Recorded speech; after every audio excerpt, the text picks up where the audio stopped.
اعوذ باللہ من الشیطان الرجیم بسم اللہ الرحمن الرحیم الحمد للہ رب العالمین والصلاة والسلام علی محمد وآلہ اجمعین واللعنۃ الدائمۃ علی اعداء محمد وآل محمد اما بعد وفقنا اللہ وإیاکم للعلم والعمل الصالحین انشاءاللہ تعالی عن ابی عبداللہ علیہ السلام قال من اراد اللہ به الخیر قذف فی قلبه حب الحسین وحب زیارته ومن اراد اللہ به السوء قذف فی قلبه بغض الحسین وبغض زیارته۔ محترم ناظرین اور مومنین کرام، ہم یہ جانتے ہیں کہ دین اسلام نے محمد و آل محمد نے زیارات کی بہت زیادہ رغبت دلائی ہے، انبیاء کے قبور کی زیارت، اوصیاء کے قبور کی زیارت،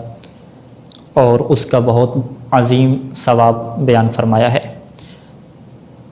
اور ان تمام زیارات میں سے زیارت امام حسین علیہ السلام کو خصوصی بلکہ ایک مرکزی حیثیت حاصل ہے کہ جس کے بارے میں بہت زیادہ روایات اہل بیت علیہ السلام سے موجود ہیں، جیسے کہ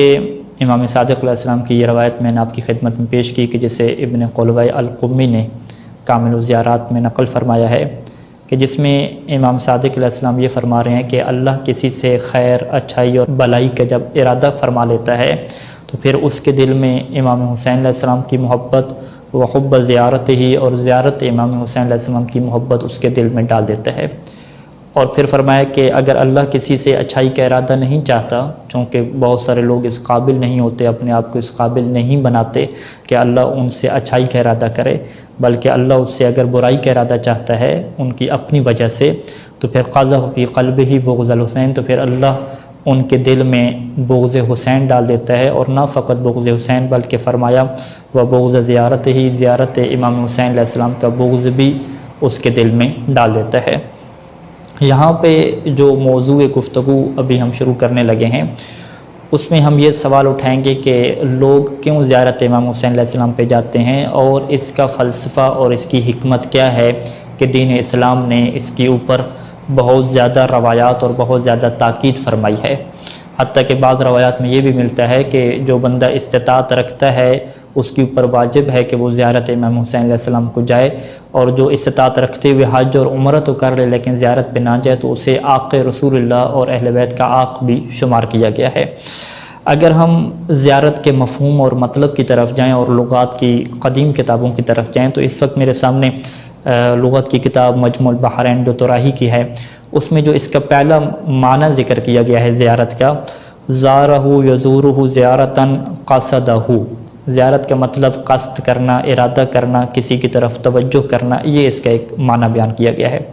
جو توجہ کرنے والا ہے، ارادہ کرنے والا ہے، اسے زائر کہتے ہیں، اور جس کی طرف توجہ کی جا رہی ہے اسے مزور کہتے ہیں۔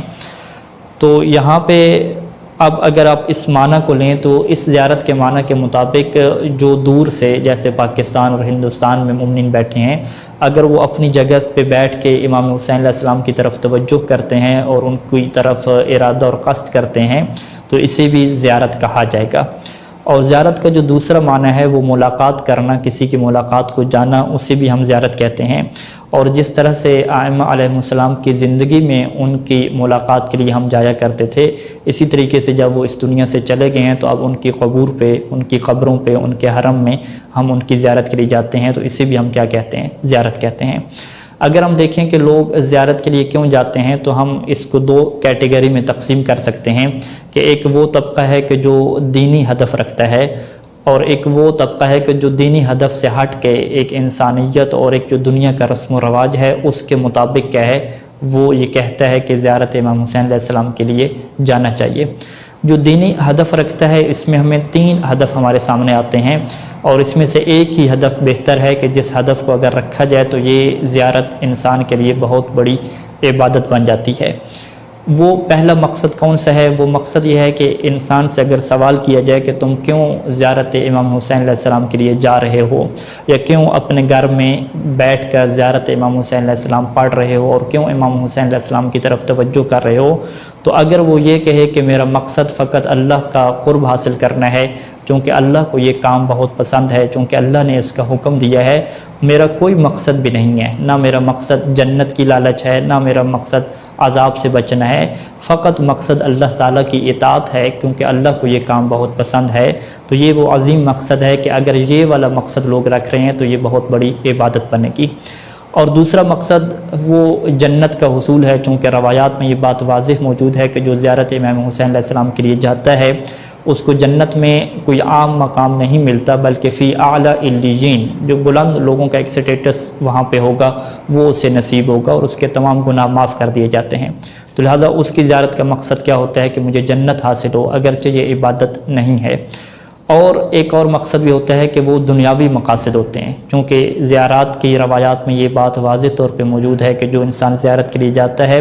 تو اس کی جو عمر ہے وہ شمار نہیں کی جاتی، جتنے وقت وہ زیارت میں مشغول ہے وہ وقت اس کی عمر میں نہیں لکھا جاتا، اس کی عمر لمبی کر دی جاتی ہے، اس کے رزق میں برکت ہو جاتی ہے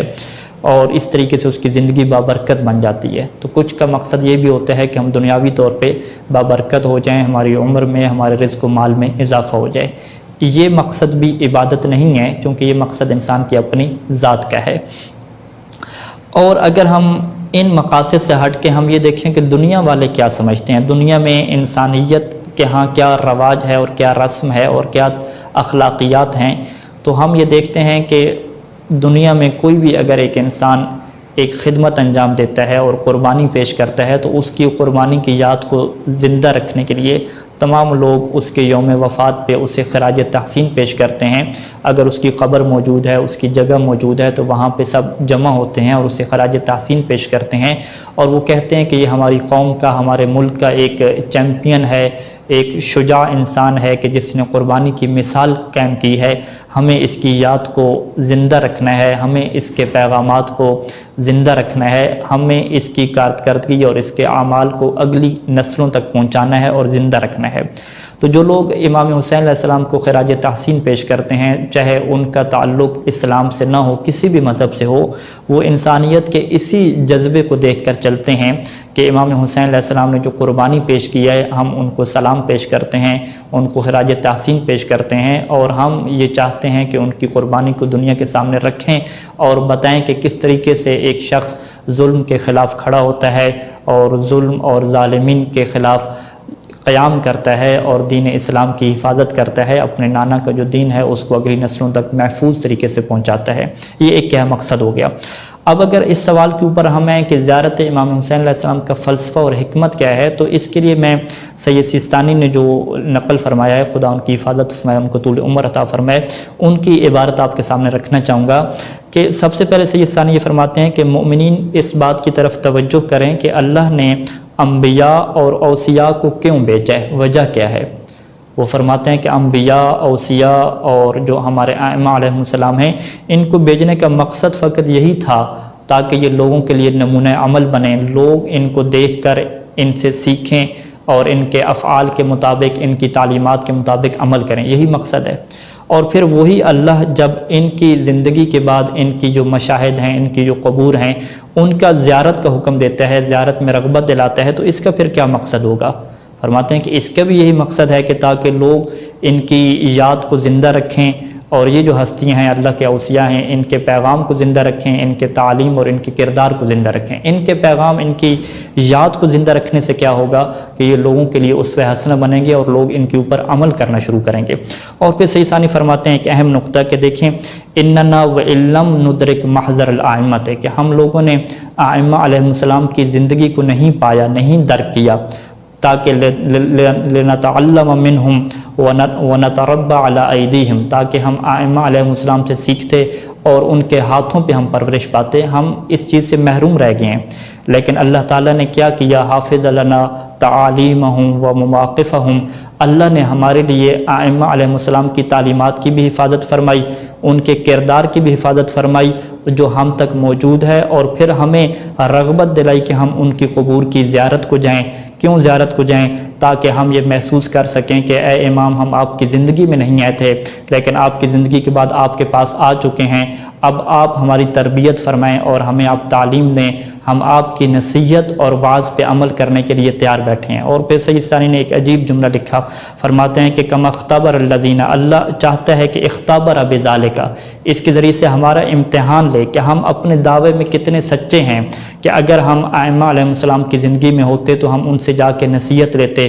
ان کے احکامات پہ عمل کرتے، ہم یہ دیکھیں کہ ہم کتنے سچے ہیں۔ یہ ہماری آزمائش ہے، آج بھی ہم ان کی مقامات پہ جاتے ہیں، ان کی قبور پہ جاتے ہیں تو ہم خود سوچیں کہ ہم اس دعوے میں کتنے سچے ہیں، جیسا کہ یہی امتحان ان لوگوں کا تھا کہ جو ان کی زندگی میں موجود تھے اور ان کے پاس جاتے تھے۔ اور پھر فرماتے ہیں کہ یہ تبھی ہو سکتا ہے کہ جب ہم ائمہ علیہ السلام کی سیرت کے مطابق چلیں، جس طریقے سے وہ چاہتے ہیں اس طریقے سے ہم بنیں۔ اور یہاں پہ ایک روایت کو سید ثانی دامت ظلہ نے نقل فرمایا کہ جو امیر المومنین علیہ السلام سے ہے، کہ امیر المومنین علیہ السلام نے جنگ جمل میں یہ فرمایا تھا